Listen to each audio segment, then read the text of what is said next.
તો વાત અમદાવાદની જ કરી રહ્યા છે અને અદ્વૈત હોસ્પિટલની લાલિયાવાડી પણ સામે આવી છે। સાઉથ બોપલમાં આવેલી આ અદ્વૈત હોસ્પિટલ મોડી રાત્રે યોગ્ય સારવાર ન મળવાને કારણે દર્દીનું મોત થયું છે। ક્વોલિફાઈડ સ્ટાફ ના હોવાને પરિવારજનોનો આરોપ છે, જ્યાં હોસ્પિટલમાં પૂરતી સુવિધાનો પણ અભાવ જોવા મળી રહ્યો છે। તો આ સાઉથ બોપલમાં આવેલી અદ્વૈત હોસ્પિટલ છે કે જેની લાલિયાવાડી સામે આવી છે અને સાથે મોડી રાત્રે યોગ્ય સારવાર દર્દીને મળી નથી અને તેના જ કારણે યોગ્ય સારવારના અભાવને કારણે આ દર્દીનું મોત નીપજ્યું છે।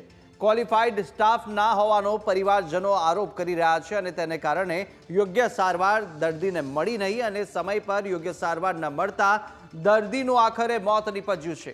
હોસ્પિટલમાં પૂરતી સુવિધાઓ પણ નથી તેવા પણ આક્ષેપો કરવામાં આવ્યા છે।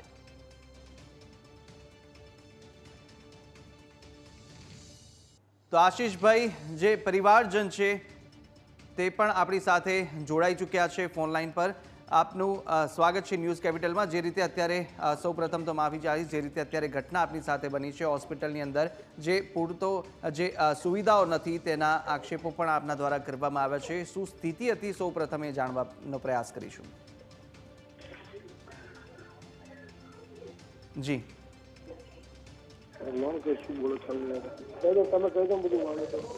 હેલો જી, આપને અવાજ આવી રહ્યો છે મારો? હા, આવી રહ્યો છે। જી, શું સ્થિતિ હતી સૌપ્રથમ એ જાણવાનો પ્રયાસ કરીશું। કેવી રીતે આ ઘટના બની હતી અને સાથે હોસ્પિટલની અંદર કેવી રીતે સુવિધાઓ નથી મળી રહી? સૌથી પહેલા તો અમારા પરિવારના સભ્ય હતા મૃદુલાબેન જી દીક્ષિત। એમને સામાન્ય એક્સિડન્ટ થયો હતો ગઈકાલે સાંજે 7 વાગ્યાના સમયે જી અને એમને નજીકની હોસ્પિટલમાં એટલે અદ્વૈત હોસ્પિટલ જે બોપલ આવેલી છે દધીચી બ્રિજની નીચે, ત્યાં એમને લઈ ગયા હતા અને ત્યાં પ્રાથમિક સારવાર એમને આપવામાં આવી હતી અને એમને એવું કહેવામાં આવ્યું હતું કે મલ્ટિપલ ફ્રેક્ચર્સ છે એમને જી અને એમની ટ્રીટમેન્ટ કરી રહ્યા હતા એ ડોક્ટરની પોતાની MBBS ની ડિગ્રી પણ નથી, જેમનું નામ પોતે ડોક્ટર વિજય કરીને બતાવતા હતા।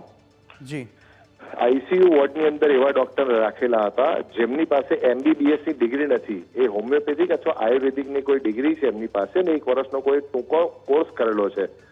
જી આવા ડોક્ટર્સને ત્યાં આગળ રાખ્યા હતા એમણે અને જ્યાં સુધી પેશન્ટની પરિસ્થિતિ એકદમ ઓકે ના હોય ત્યાં સુધી બીજા કોઈ રિપોર્ટ માટે બીજી કોઈ હોસ્પિટલમાં રિફર ના કરી શકાય। તેમ છતાં પણ પેશન્ટની પરિસ્થિતિ નાજુક હોવા છતાં પણ અદ્વૈત હોસ્પિટલે પોતાની દાદાગીરી અને પોતાની મનમરજી પ્રમાણે પૈસા એઠવાની આદત પ્રમાણે એમણે મોટા મોટા રિપોર્ટો કરાવવા માટે બાજુની બ્રિક્સ હોસ્પિટલમાં એમના મલ્ટી રિપોર્ટ કરાવવા માટે ત્યાં મોકલી આપ્યા। બિલકુલ। અને ત્યાં મોકલી આપ્યા તો હોસ્પિટલ તરફથી ના કોઈ ડોક્ટર, ના કોઈ કમ્પાઉન્ડર, ના કોઈ હેલ્પર આવ્યા જી અને પેશન્ટને અમે એવી નાનકડી એમ્બ્યુલન્સમાં આમથી તેમ ઉંચકીને લઈ ગયા અને ડોક્ટરને પોતાને ખબર નથી કે એમનું ઓક્સિજન લેવલ ડાઉન થઈ રહ્યું છે, એમનું BP વધી રહ્યું છે કે એમને બીજા કોઈ પ્રોબ્લેમ્સ થઈ રહ્યા છે, ના ઓક્સિજનની સુવિધા એમ્બ્યુલન્સમાં, ના કોઈ પણ પ્રકારની સુવિધા। બિલકુલ। કેટલા લોકોનો સ્ટાફ ત્યાં આગળ હતો? ડોક્ટર, તબીબો કેટલા છે ત્યાં? તબીબોનો તો લખે છે તો બહુ મોટી હોસ્પિટલ છે, પણ જ્યારે પેશન્ટ અમારું હતું ત્યારે હું લગભગ 4 કલાક સુધી ત્યાં હાજર હતો, ત્યાં સુધી કોઈ એક જ ડોક્ટર હાજર ત્યાં હતો અને 2 જ નર્સ હાજર હતા। જી, તો સૌપ્રથમ આપને કોઈ જ વ્યક્તિ હાજર નહોતું। જી, આપને શું જણાવવામાં આવ્યું હતું સૌપ્રથમ જ્યારે આપ પહોંચ્યા? આપને શું કીધું હતું? ક્યાં ઇન્જરી થઈ છે અને કઈ રીતની સમસ્યા છે? શું સિરિયસ નોટ પર તેમણે લીધા હતા? એ વખતે એમણે સિરિયસ નોટ નથી બતાવી, પગની અંદર મલ્ટિપલ ફ્રેક્ચર થયા છે એવું જણાવ્યું હતું અમને અને માથામાં એમને માઇનોર ઇન્જરી જેવું લાગે છે તો અમારે એમનો CT સ્કેન કે MRI કરાવવું છે એવી વાત કરી હતી અને ડાબા હાથની કૂણી પાસે થોડું વધારે વાગ્યું હતું એમને, ઓકે, અને શરીરમાં ડાબી સાઈડના અંગ પર થોડું છોલાઈ ગયું હતું, ચામડી ઉપરની નીકળી ગઈ હતી। ત્યારે અમને એવું જણાવ્યું હતું કે ઓકે, પેશન્ટને એસ સચ એવું કંઈ છે નહીં, પણ પગમાં ફ્રેક્ચર મલ્ટિપલ ફ્રેક્ચર છે તો પ્લેટ્સ મૂકવી પડશે। પણ જ્યારે પેશન્ટની આવી ખરાબ પરિસ્થિતિ થઈ ગઈ ત્યારે એવું કહેવામાં આવ્યું કે મેટાબોલિઝમ ફેલ થઈ ગયું, એમને કાર્ડિયાક એટેક આવી ગયો, હાર્ટ કામ કરતું બંધ થઈ ગયું, એમને પોતાને જ પ્રાથમિક સારવાર જે આપવાની હોય એમાં જ એમને ખબર નથી પડી રહી કે પેશન્ટને શું કરવું જોઈએ આવી પરિસ્થિતિ થાય તો।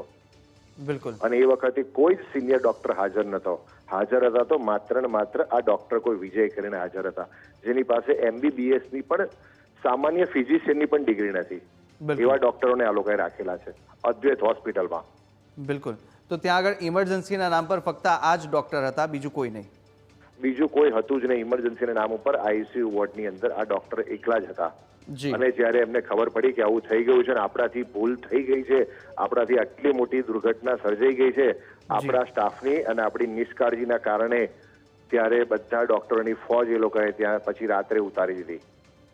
બિલકુલ. ત્યાં ત્યાં આગળ અહીંયા બધા ડોક્ટર હાજર હતા. ત્યાંના આપ સીસીટીવી પણ જોઈ શકો છો. એ ડોક્ટર પોતે કહે છે કે હું MBBS નથી, તેમ છતાં એવા ડોક્ટર આવા પેશન્ટની ટ્રીટમેન્ટ કરતા હતા. અને છેલ્લા અમને એવું કહેવામાં છે કે એમને મલ્ટિપલ ફ્રેક્ચર્સ હતા, ફેફસાના હાડકાં તૂટી ગયા હતા, હાર્ટમાં પ્રોબ્લેમ હતો, એવી ગંભીર પ્રકારની પછી છેલ્લા બીમારી બતાવી દીધી.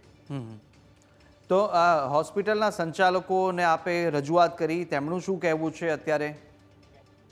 સંચાલકોનું તો એ જ બસ એમના પાવરમાં જે તો ઝૂમ્યા કરે છે. સંચાલકોનું તો એક જ વસ્તુ કહેવી છે કે અમારી કોઈ ભૂલ નથી, PM રિપોર્ટ કરાવો. તો ભાઈ PM રિપોર્ટ પોસ્ટમોર્ટમ કરાવીએ તો પોસ્ટમોર્ટમમાં તો જે થયું છે એ જ વસ્તુ બતાવશે, પણ વ્યક્તિ મૃત્યુ કેવી રીતે પામ્યો, કયા કારણોસર મૃત્યુ પામ્યો, એ તમારી નિષ્કાળજીના કારણે, તમારી ભૂલોના કારણે એ વ્યક્તિ મૃત્યુ પામ્યો છે. એ વ્યક્તિઓ એ વસ્તુ છુપાવવા માંગી રહ્યા છે. એ હોસ્પિટલના એ સંચાલકો છુપાવવા રહ્યા છે.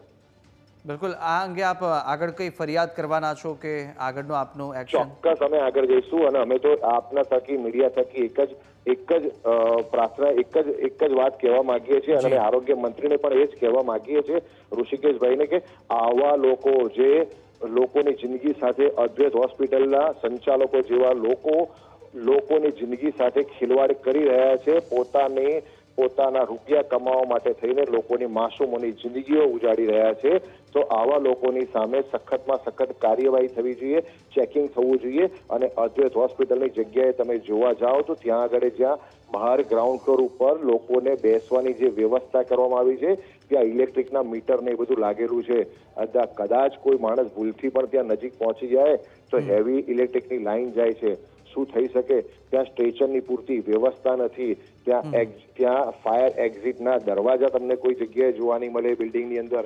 તમે પોતે તપાસ કરો તો તમને ખ્યાલ આવશે કે આ બિલ્ડિંગની અંદર કેટલી ખામીઓ રહેલી છે. બિલકુલ. પણ આ ડોક્ટરો પોતાના પાવરમાં અને પૈસાના નશાની અંદર લોકોની જિંદગીઓ સાથે ખિલવાડ કરી રહ્યા છે.